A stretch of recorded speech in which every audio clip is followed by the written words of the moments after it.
Bismillahirrahmanirrahim. Assalamualaikum warahmatullahi wabarakatuh. Alhamdulillahirabbil alamin. Wassalatu wassalamu ala asrofil anbiya'i wa mursalin wa ala alihi wa sahbihi ajmain. Amma ba'du. Segala puji bagi Allah yang telah memberikan kesempatan dan kenikmatan sehingga kita dapat mengikuti pembelajaran SKI Sejarah Kebudayaan Islam pada hari ini dalam keadaan sehat walafiat. Sebelumnya, bagaimanakah kabar anak-anak pada hari ini? Semoga selalu dalam keadaan sehat. Kemudian, apakah ada yang tidak masuk pada pagi hari ini? Jika tidak, marilah kita memulai pelajaran pada pagi hari ini. Di sini kita akan mempelajari tentang menganalisis tokoh-tokoh ilmuwan muslim dalam bidang kedokteran, dalam bidang filsafat Islam, dalam bidang kimia dan astronomi. Mari kita awali pembelajaran pada pagi hari ini dengan membaca doa sebelum belajar bersama-sama. Bismillahirrahmanirrahim. Raditu billahi robba wa bil islami dina wa bi muhammadin nabiyya wa rasula. Rabbi zidni ilma warzuqni fahma. Ilmuwan muslim di bidang kedokteran. Yang pertama adalah Ali Ibnu Roban at-Tabari, dokter termasyhur ketika abad klasik. Ali bin Roban at-Tabari lahir pada tahun 838 Masehi. Dahulu, pada awalnya, ia merupakan seseorang yang beragama Kristen. Dari Tabaristan, ia masuk Islam dan menjadi dokter pribadi Khalifah Mutawakil. Ali at-Tabari tidak hanya ahli dalam bidang ilmu kedokteran, beliau juga ahli dalam ilmu astronomi, filsafat, matematika, dan sastra.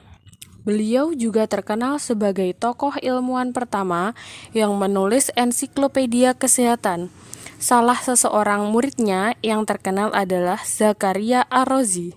Karya-karya beliau di antaranya Firdaus Al-Hikam merupakan ensiklopedia kesehatan yang memuat di dalamnya tentang obat-obatan dan cabang ilmu kesehatan. Buku ini ditulis pada tahun 850 Masehi dan terdiri dari 7 jilid. Karya selanjutnya yaitu Din ad-Daulah adalah sebuah kitab yang membahas tentang agama dan negara. Yang kedua adalah Ar-Razi, penemu penyakit cacar air dan darah tinggi. Nama lengkapnya adalah Abu Bakar Muhammad bin Zakaria Ar-Razi.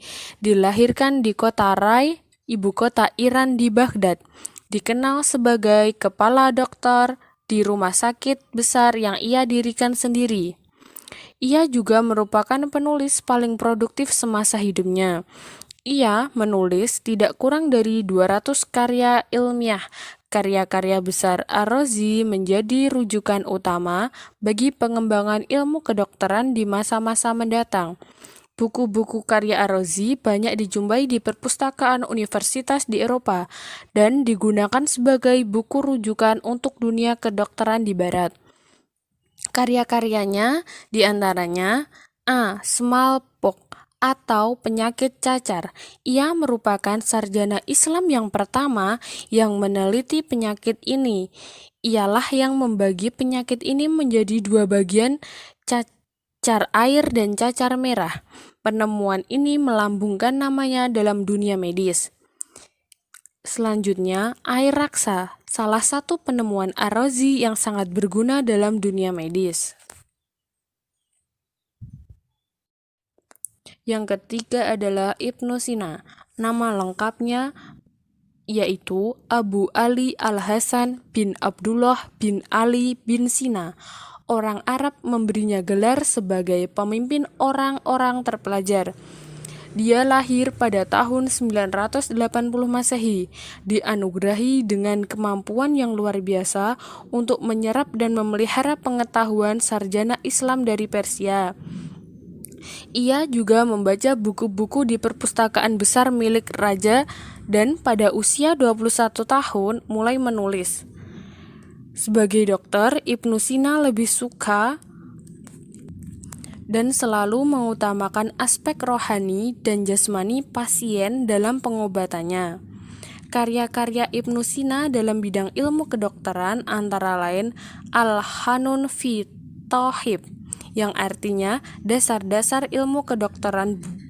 Buku ini berabad-abad telah menjadi buku yang menguasai dunia pengobatan di Eropa dan menjadi buku sumber kedokteran di Prancis. Yang kedua, Ashifa, berisi tentang cara pengobatan termasuk tentang pengobatan penyakit syaraf. Ilmuwan Muslim di bidang filsafat Islam. Yang pertama adalah Al-Kindi, filsuf Muslim pertama. Al-Kindi atau yang bernama lengkap Abu Yusuf Yakub bin Ishaq bin Sabah Al-Kindi, seorang putra gubernur yang lahir di Kufah sekitar tahun 800 Masehi. Di barat ia dikenal dengan nama Al-Kindus. Ia hidup pada masa pemerintahan Khalifah Al-Amin, Al-Makmum, Al-Muttasim, Al-Wasyih, dan Al-Mutawakil. Karena merupakan keturunan asli Arab, maka ia memperoleh gelar filsuf Arab. Dan ia memang merupakan representasi pertama dan terakhir dari seorang murid Aristoteles, filsuf Yunani di dunia timur yang murni keturunan Arab. Al-Kindi lebih dari seorang filsuf. Ia ahli perbintangan, kimia, ahli mata, dan musik. Tidak kurang dari 361 karya ilmiah ditulisnya. Lewat karyanya, Al-Kindi berusaha menjelaskan hubungan agama dengan filsafat. Ia mengatakan antara filsafat dengan agama tidak ada pertentangan dan tidak pula dipertentangkan, karena keduanya sama-sama mencari kebenaran. Titik temu pada kebenaran inilah yang kemudian menyebabkan banyak ilmuwan Muslim dan lainnya mengaji pemikiran filsafat Yunani Romawi, sehingga filsafat menjadi salah satu hasil dan bentuk pemikiran ilmuwan Muslim yang sangat cemerlang.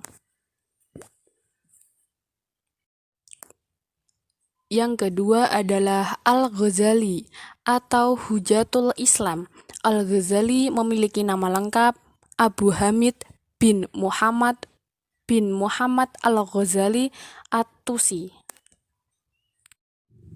Bergelar Hujatul Islam yang artinya orang yang memiliki kewenangan atau otoritas atas Islam. Dilahirkan pada tahun 1059 Masehi. Imam Al-Ghazali memiliki karakter tekun, rajin, teliti, dan cerdas, sehingga banyak disiplin ilmu yang dikuasainya, di antaranya seperti ilmu kalam, fikih, teologi, filsafat, kimia, matematika, dan lain sebagainya. Al-Ghazali berhasil menulis sekitar 200 kitab. Di antara karyanya yang masyhur adalah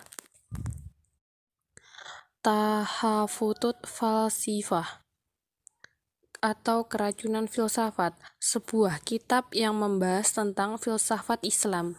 Yang kedua, Ihya Ulumuddin, kitab tasawuf yang membahas tentang kaidah dan prinsip dalam mensucikan jiwa, yang membahas tentang penyakit hati, pengobatan, dan mendidik hati. Kitab ini merupakan karya yang paling terkenal dari Imam Al-Ghazali.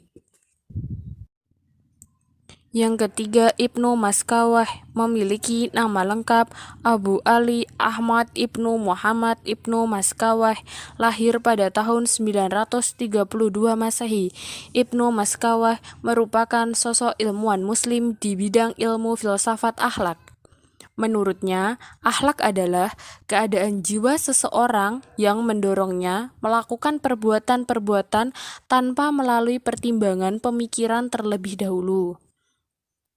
Di dalam hidupnya, beliau menghasilkan banyak karya, di antaranya Tahzibul Akhlak wa Tadhirul A'raq, yang menjelaskan tentang cara untuk meraih akhlak yang stabil dan perilaku yang lurus.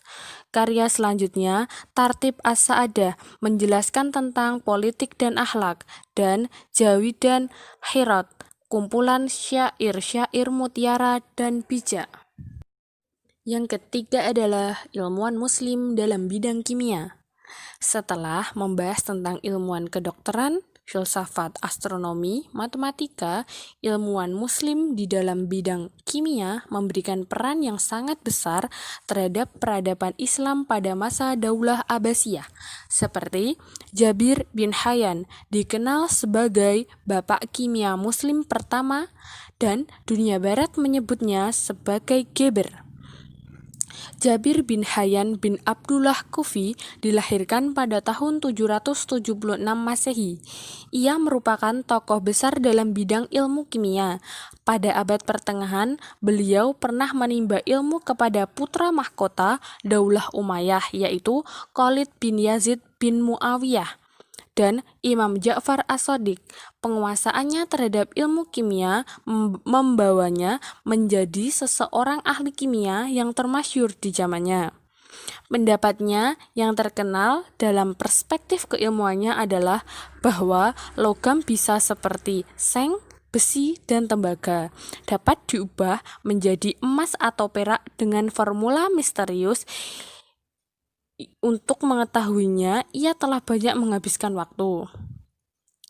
Sedangkan buku-buku yang menggambarkan kecerdasan dan penguasaannya terhadap ilmu kimia seperti Ar-Rahmah atau buku cinta, Al-Tajmi atau buku tentang konsentrasi. Yang keempat adalah ilmuwan muslim dalam bidang astronomi seperti Al-Khwarizmi yang dilahirkan di Khwarizm, Uzbekistan pada tahun 780 Masehi dengan nama lengkap Muhammad bin Musa Al-Khwarizmi. Ia hidup di masa pemerintahan Khalifah Abdullah Al-Ma'mun, sosok Khalifah Daulah Abbasiyah yang mencintai dan mencurahkan perhatiannya terhadap perkembangan ilmu pengetahuan. Beliau merupakan tokoh utama dalam kajian matematika, Arab, dan observasi bidang astronomi. Sebagai seseorang pemikir Islam terbesar, ia telah mempengaruhi pemikiran dalam bidang matematika dan melampaui pemikiran ilmuwan abad pertengahan lainnya. Peran beliau dalam ilmu astronomi dan matematika sangatlah besar. Ia telah menyusun tabel astronomi tertua, menulis karya tertua tentang aritmatika dan aljabar. Karya aljabarnya itu disebut Al-Mukhtasar fi Hisab Al-Jabar Al-Muhabbah, yang berisi tentang cara menghitung matematika, penjajakan, dan jawaban palsu. Alhamdulillahirrahmanirrahim. Setelah menyimak materi dan pemaparan yang telah Ibu sampaikan dalam video sebelumnya, kita dapat menyimpulkan bahwasanya dinasti Abbasiyah berkuasa selama 5,5 abad dan merupakan pemerintahan dalam sejarah Islam yang sangat mementingkan usaha pengembangan intelektual, ilmu pengetahuan, dan peradaban Islam. Masa dinasti Abbasiyah juga tercatat dalam sejarah sebagai masa kegemilangan peradaban Islam. Dinasti ini melahirkan para ilmuwan-ilmuwan yang cemerlang dan karya-karyanya sangat abadi dalam sejarah. Itu membuktikan bahwasanya peradaban Islam dan kebudayaan Islam memberi pengaruh besar pada peradaban dunia. Sekian pembelajaran yang dapat Ibu sampaikan dalam pertemuan kali ini. Semoga memberikan manfaat bagi kita semua. Sebelumnya, kita akhiri pembelajaran pagi hari ini dengan mengucapkan hamdalah bersama-sama. Alhamdulillahirabbil alamin. Wassalamualaikum warahmatullahi wabarakatuh. Tak lupa kita membaca doa penutup majelis bersama-sama. Bismillahirrahmanirrahim. Subhanakallahumma wa bihamdika asyhadu an la ilaha illa anta astaghfiruka wa atubu ilaik.